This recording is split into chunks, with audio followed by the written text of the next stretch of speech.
Olá, sejam bem-vindos e bem-vindas. O Saber Viver é um programa para seu envelhecimento, para a sua velhice e para seu longeviver satisfatório. O nosso programa vai começar hoje com os dois quadros. Nosso quadro já costumeiro, que é Conhecendo o Estatuto do Idoso, nós vamos falar do artigo 9º, ou nono capítulo, me desculpe, que nós vamos falar sobre a habitação. O Estatuto do Idoso é a Lei Federal 10.741, de outubro de 2003. Ela regula as garantias e o direito da pessoa idosa. O capítulo 9, que a gente fala da habitação, ela traz o artigo 37, que diz o seguinte: o idoso tem direito à moradia digna no seio da família natural ou substituta, ou desacompanhamento de seus familiares, quando assim o desejar, ou ainda em instituição pública ou privada.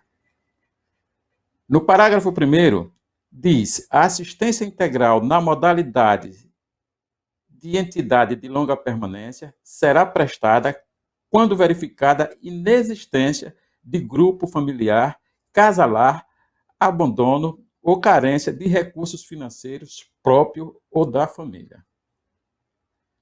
No parágrafo 2º, toda instituição dedicada ao atendimento ao idoso fica obrigada a manter identificação externa visível, sob pena de interdição, além de atender toda a legislação pertinente.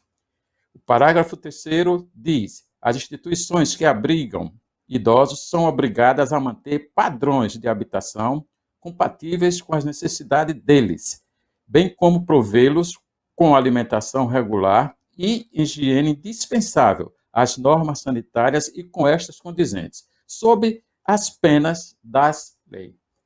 Mudando de quadro, nós hoje estamos com a cientista pós-graduando em políticas sociais, sim, Augusta Teixeira.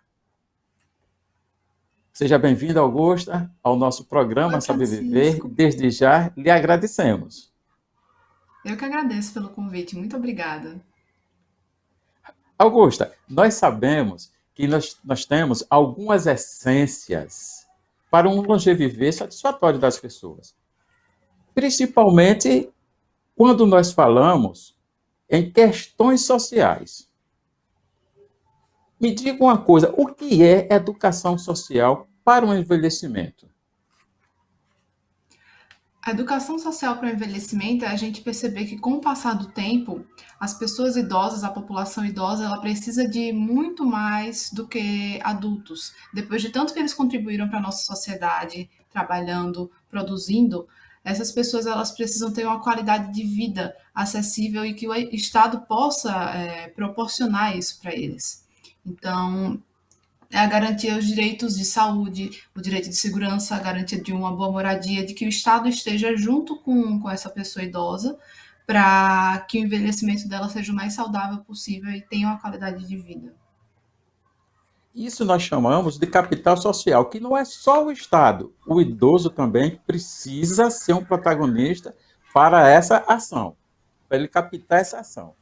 O que é capital social? Só para a gente esclarecer aos nossos idosos.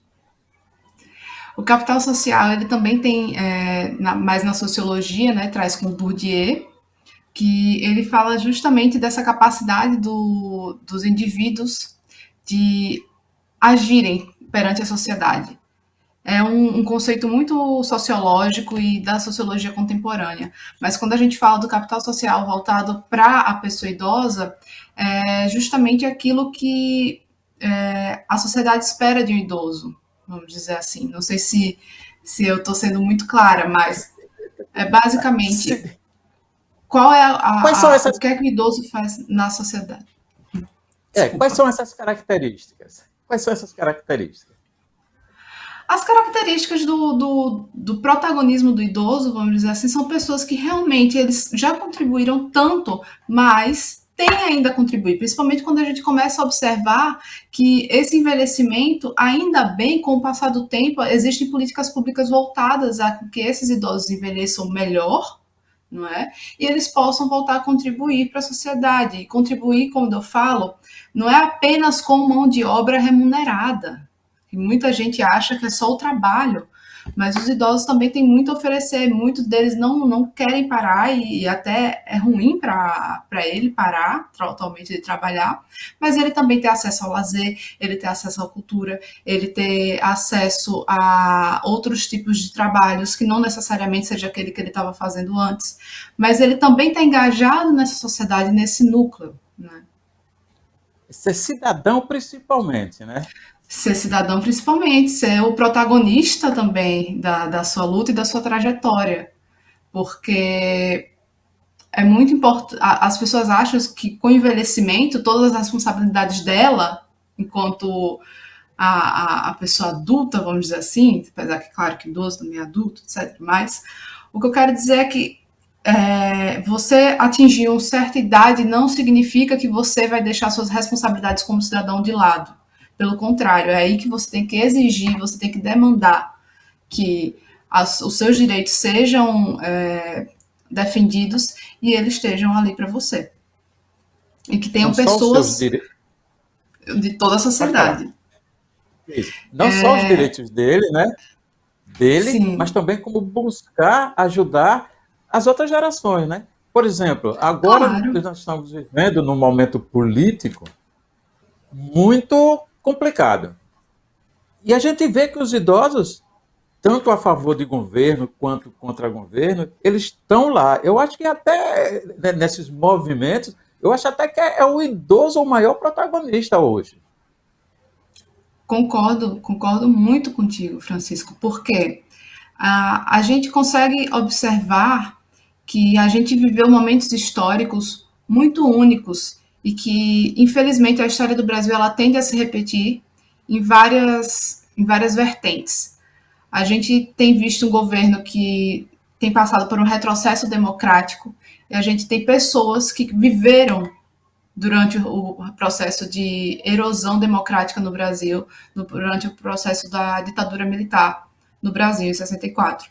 E são pessoas que lutaram pelos direitos de ter uma democracia, de ter liberdade de expressão, tudo aquilo que foi minado durante a ditadura militar. E essas pessoas têm como trazer a história viva do que foi visto, do que foi sentido, para que a nossa geração e as demais entendam o peso que foi viver um retrocesso democrático. Qual é a importância de fazer um investimento? A gente falou em capital social. Quando a gente fala em capital, é investir ou poupar, né? Ou e poupar. Sim. Qual o processo para investir no capital social para você idoso? Eu faço assim porque eu sou idoso, né? E nós estamos Sim. no programa Saber Viver. O que é que nós fazemos hoje para nós investirmos nesse capital social? Nós sabemos que tem as universidades, nós sabemos que tem as mídias, as novas tecnologias, mas quais são as prioritárias e as mais significantes? A gente precisa saber inserir o idoso nesses contextos, porque não adianta a gente ter tanta revolução e esse idoso não está acompanhando isso, ele ficar se sentindo excluído. A gente precisa trabalhar justamente essa inclusão do idoso para ele não só ele se sentir valorizado enquanto cidadão, mas ele também se sentir protagonista da sua cidadania. E é muito importante quando a gente fala de capital social para idoso, e eu vou ficar batendo na mesma tecla do quanto foi investido por essa pessoa, e no processo de envelhecimento ela não receber absolutamente nada. É muito triste a forma que as pessoas tratam alguém que trouxe tanto e que contribuiu tanto para a sociedade e foi deixado de lado só por um processo de envelhecimento. Isso não pode ser. A gente está vivendo um momento muito único de as pessoas conseguirem envelhecer com qualidade de vida. Porém, no Brasil, isso tem sido mais difícil. A gente sabe que há limitações em relação à política pública do idoso. Então, o que é que precisa ser investido? Primeiro, a gente começar a entender que os idosos eles têm que ser inseridos, precisa ter uma política de inclusão desses idosos, né, para evitar também tanto problemas de saúde física, de saúde mental, e não pensar apenas como um gasto, o capital, como a gente estava conversando, Francisco, que você estava dizendo, porque tem gasto e tem poupar, mas sim como investimento. O capital também está ali para ser investido, então a gente precisa saber investir nessa população, porque há ainda muito o que os idosos podem fazer pela nossa geração, não só pela nossa geração, mas para construir a sociedade no geral. Eu quero saber agora sobre esse autoinvestimento. Qual um processo que o idoso pode fazer para ele atingir um envelhecimento satisfatório? Eu acredito que um dos principais investimentos, eu acho que é um investimento que não é só para idoso, mas é para qualquer um, é o investimento na educação. A educação como uma ferramenta de liberdade. As pessoas Continuada, acham que né? a educação ela não é uma coisa que se para, ela é um processo contínuo. Como você mesmo estava falando, a gente não pode nunca pensar em, eu vou parar agora de estudar por isso. Não. O cidadão idoso que talvez tenha conseguido se aposentar, o que daqui para frente vai ser cada vez mais difícil, infelizmente. Mas se você tem um tempo livre, é muito interessante você investir na própria educação, porque a educação ela é uma ferramenta libertadora. A partir do momento em que você toma para si a educação, você começa a ter consciência do quanto você é pertencente à sociedade e o quanto você é cidadão e o peso da cidadania diante do indivíduo. Não adianta a gente pensar que a gente só tem que ficar parado sem ter uma qualidade de vida, sem ter um rumo, sem ter um propósito. Mas a gente tem que começar a pensar em ferramentas que podem auxiliar. Então, a partir do momento que você começa a investir em educação, outras portas vão se abrindo, como a porta da cultura também vai se abrindo, a porta da política também vai se abrindo. Eu acho que o principal pontapé é a educação, o principal pilar. Eu vou aproveitar que a gente está falando em educação e lembrar, é uma homenagem até, Dona Xana, 81 anos, Xana Pifal, 81 anos, acabou dia 20 agora, passado, ela concluiu a graduação de nutrição. Foi nutrição, não, de gastronomia. 81 anos. E Parabéns. assim, imagine nós que somos gerontólogos, gerontologistas, você que é, que é cientista social, a alegria que a gente fica, né, compartilhando com a família. Parabéns, dona Xana. Breve, breve, a senhora será Maravilhoso. minha entrevistada aqui, para a gente aprender a saber viver, né? Com o capital social, como o capital social reflete na vida do idoso, na vida da família e no cotidiano do Estado, como é que esse capital, eu investindo no meu capital social, como ele vai refletir? Eu no meu convívio familiar, convívio social em geral, para nosso Estado, nossa cidade. A partir do momento em que a gente começa a investir no capital social, a gente começa a perceber mudanças, principalmente organizacionais. Como assim? As pessoas começam a se estruturar melhor como sociedades, elas começam a saber muito mais a quem cobrar, como cobrar, o que cobrar. Dentro do seio familiar, por exemplo, a questão política ela termina também sendo muito forte, porque esse idoso, vamos colocar, já que a gente estava falando da pessoa idosa, ele vai conseguir entrar em contato melhor com as suas outras gerações sem sofrer tanto choque geracional, porque ele vai estar ali também incluído melhor incluído, vamos dizer assim, nessa família. Ele vai conseguir manter contato e manter relações com outras pessoas de uma forma muito mais livre, vamos dizer assim também. Eu acho que em padrões de organizacionais de qualidade de vida, tudo isso o capital social do idoso pode ajudar no crescimento social e no crescimento da família. Começar a investir ou a poupar seu capital social. O capital social que nós estamos falando é essa engrenagem, esse ativismo, esse protagonismo que o idoso tem de fazer em busca de socializar numa sociedade que seja produtivo e que seja utilitário, né? Utilitário. Principalmente na família e para a sociedade em geral. A A pessoa ideia de que utilitário. passa. Desculpa, Francisco.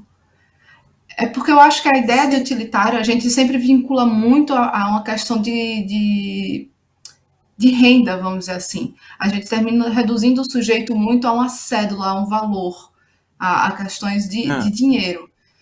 E eu acho que a questão do capital ele vai muito além de uma questão do que pode se produzir visando dinheiro, visando remuneração. Eu acho que a gente tem que também começar a expandir o papel, nesse caso de utilitarismo, para além, para como um ator social, não só um ator que trabalha, mas um ator que atua de frente para a sua sociedade, para o crescimento da sociedade.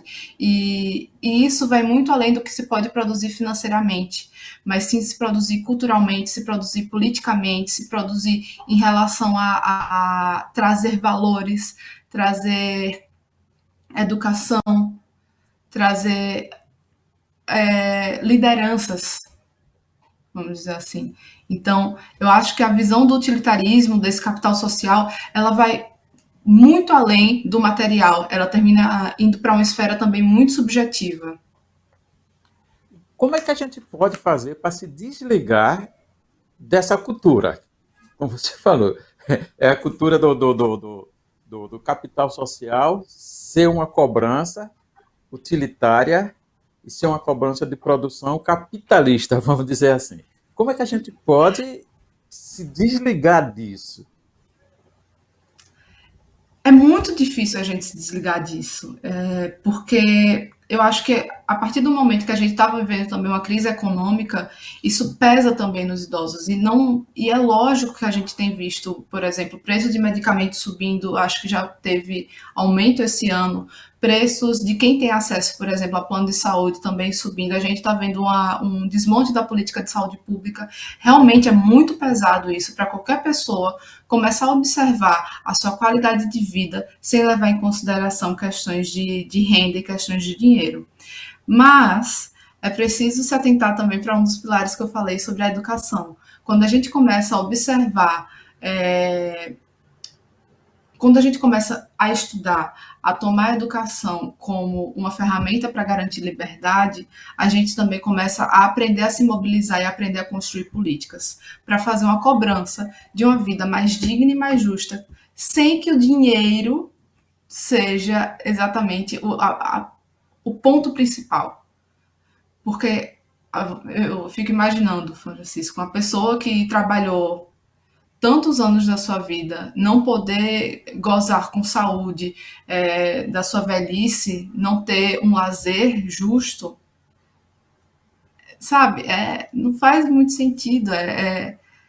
Cabe também ao Estado, junto com os idosos, junto com a sociedade civil no geral, ter essa cobrança de pensar. E como é que a gente vai garantir qualidade de vida para essas pessoas? É engraçado a gente debatendo aí, em momento nenhum a gente falou capital social como investir, ou seja, agregar mais amizades ou Sim, conservar as amizades. Né? O que as universidades de terceira idade, os grupos de terceira idade, as políticas de assistência social, o que ela fala mais quando vai falar em capital social, ou seja, de você se empoderar socialmente, fala nisso. E ter novas amizades e conservar as amizades. E a gente vê que não fica também só nessa esfera, como também não fica na esfera da produção compulsória e ser utilitário compulsoriamente. Não se desgarrar do capitalismo. Como é que você vê essa visão, que é uma visão capitalista? Quando você diz, você tem que arranjar novas amizades, conquistar novas amizades e conservar as amizades. Então, a gente parte do pressuposto de que durante toda a sua trajetória de vida adulta, de trabalho, você termina se dedicando apenas à construção da sua família, apenas à construção do seu trabalho, e você termina deixando de lado os seus amigos. E a partir do momento que você tem essa ruptura, vamos dizer, com aquela rotina de trabalho, etc. e tal, você termina sentindo o peso do que é você não viver apenas para trabalhar. E aí começa aquela questão de você tem que procurar novas amizades e manter novas amizades, e tudo isso é um ciclo novo. A gente não é treinado, vamos dizer assim, durante esse processo de estar crescendo financeiramente a ter novas amizades, porque a gente está sempre muito focado naquela vida de rotina, de cuidar do trabalho, cuidar dos filhos, cuidar da saúde, são tantos cuidares que chega um momento que a gente para pensar que talvez a gente não tenha muito tempo para isso, para fazer amigos e para construir novos amigos. E quando você passa pelo processo do envelhecimento, você percebe que há uma necessidade de construir novas amizades. E quando a gente fala de construir novas amizades, muitos passam a se questionar, mas como é que eu vou fazer novos amigos? É muito complicado, mas é justamente a gente tentar seguir uma lógica contrária de não viver apenas para a questão financeira, a questão de trabalho, de questão de dinheiro, mas também buscar um lazer, e que esse lazer também propicie bons momentos com bons amigos. Não sei se Os foi cursos de bem. pré-aposentadoria. É isso mesmo. É isso mesmo. Quando você falou isso, aí me veio a ideia de conversarmos também, debatermos também, sobre a questão dos cursos de pré-aposentadoria. Né? Que é, vamos dizer assim, a linha divisória da fase adulta para a fase idosa. E geralmente nessa linha divisória, é onde está os problemas que você não tem de levar para a sua vida idosa. É justamente quando você vai ultrapassar essa linha, quando nós estamos chamando de aposentadoria, é que você deixa seus colegas de uma construção de trabalho, onde você se concentra mais na sua fase adulta, e aí essa construção, esse capital social se fragiliza aí. Começar a investir em novas amizades na fase já adulta, passou dos seus 60 anos em diante, traz ainda proveitos? Eu diria que é necessário. Não é que é questão de trazer proveito, é que é necessário você ter novas amizades. Na verdade, a gente vive. Você falou desse curso de pré-aposentadoria, Francisco, e eu estava pensando muito nessa lógica que a gente já traz embutido de não pode parar nunca, que a gente não deve parar, que a gente tem que estar constantemente trabalhando. E constantemente trabalhando para conseguir ter renda, vamos dizer assim. E a partir do momento que você se aposenta, isso termina se fechando um ciclo para abrir outro. E muita gente tem essa dificuldade de abrir esse novo ciclo. E é necessário a gente abrir esse novo ciclo, porque a gente trabalhou tanto tempo, eu fico imaginando, né? Eu vejo a minha mãe, por exemplo, acho que a gente já conversou sobre essas questões anteriormente, Francisco.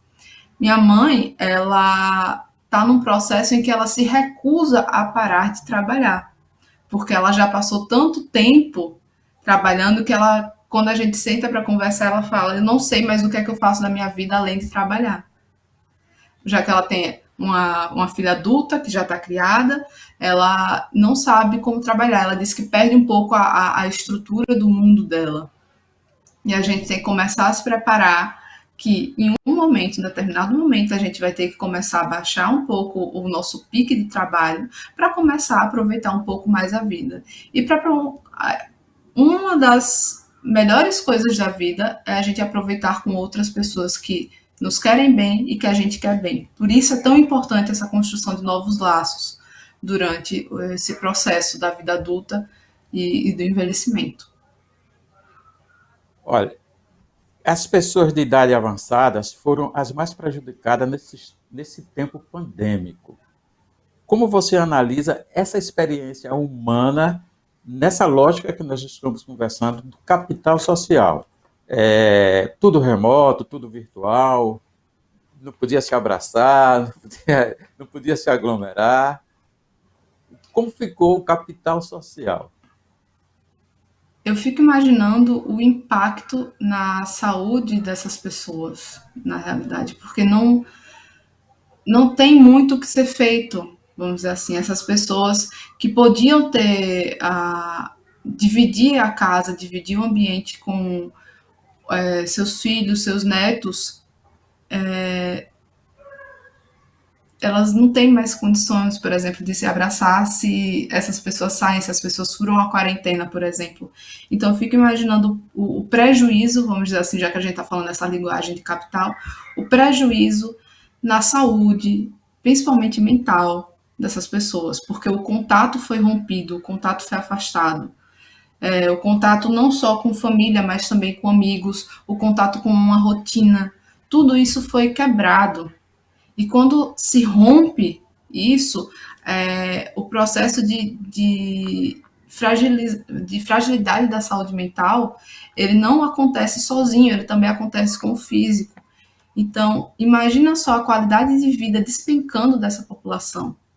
E ainda mais quando a gente vê que teve todas essas questões de vacina, de tentar vacinar o mais rápido possível, só que, enfim, a gente sabe o que aconteceu. Então fica muito difícil a gente pensar em como é que a gente trata isso hoje, né? Então vamos tentar ver no futuro como é que a gente vai reverter esse quadro. Acho que é o momento da gente tentar aproveitar o máximo que puder da nossa vida junto com aqueles que a gente ama. Assim que for possível, abraçar, dar um beijo, fazer uma reunião em família, todo mundo junto. Visto isso tudo que aí, houve um rompimento, claro, de toda a sua vida social que você construiu. O que você me diz como estratégia para pós-pandemia? Eu acredito que pós-pandemia é um momento, na verdade, nem pós-pandemia, eu acho que já durante a pandemia é um momento da gente procurar o máximo possível cuidar da nossa saúde mental.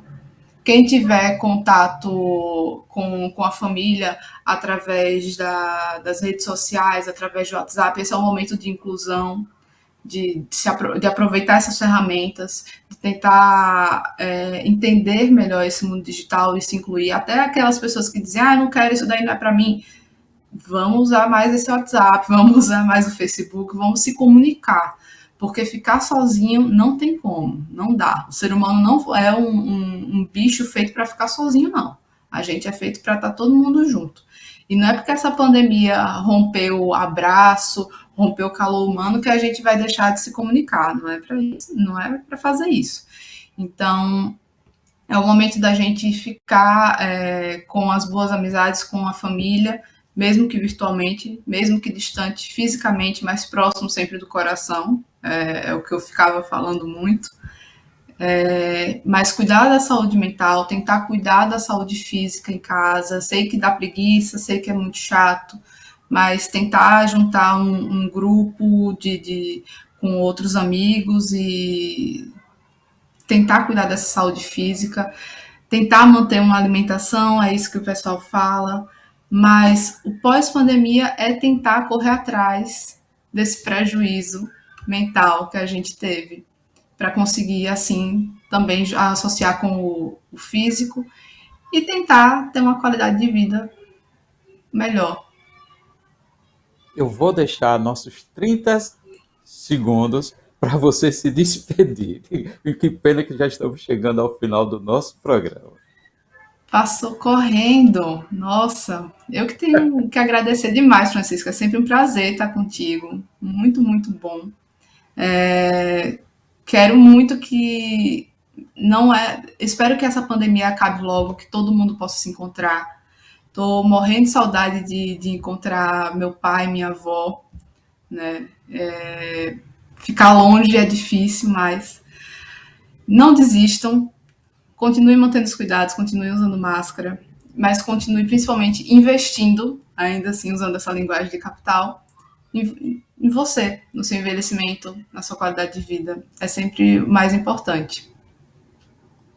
Obrigado por você participar aqui do nosso Saber Viver e para os nossos telespectadores, aguarde a nossa próxima atração. Até mais.